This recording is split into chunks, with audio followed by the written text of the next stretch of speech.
Welcome to The Rundown. I'm Yoani Rodriguez. And I'm Colin Monahan. And today we're going to tell you all you need to know that's happening on campus.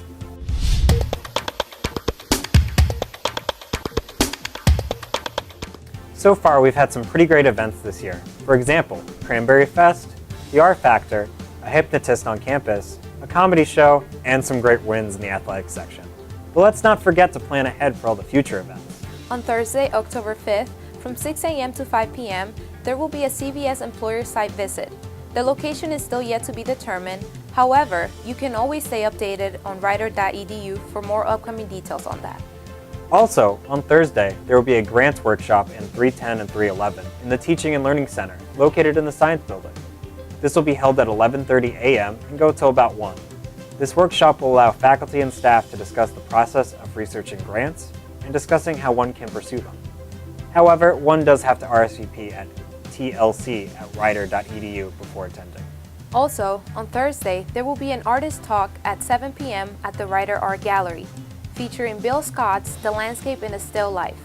This exhibit is currently on display and will continue to be through Sunday, October 29th. The gallery hours are also posted on rider.edu. Then, on Friday, October 6th, the Student Entertainment Council and TEAC have teamed up to sponsor the Rider Lip Sync Battle, which will be taking place in the Rider Pub at 8 p.m.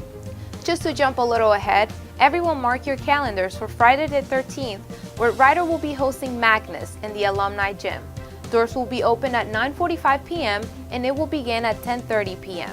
This is a chance for Rider students to meet this year's men's and women's basketball team. Hope to see you there. Now, let's go to Rob Rose to update us on the sports section. Thank you. So far, there's been some exciting games happening on campus, and the excitement continues this week, so mark your calendars. Tomorrow, October 4th, the men's soccer team will be playing home versus the Quinnipiac Bobcats at 4 p.m. Then, Thursday, October 5th, the field hockey team will face off against LaSalle Explorers at 4 p.m. Which brings us to Saturday, October 7th. At 1 p.m., there will be a home volleyball game versus Siena Saints, followed by an ice hockey game at 8:30 p.m. versus TCNJ at the Laux Ice Center. Then on Sunday, there will be 5 home games. We start the day at 12 p.m. with the field hockey game versus Long Island Brooklyn.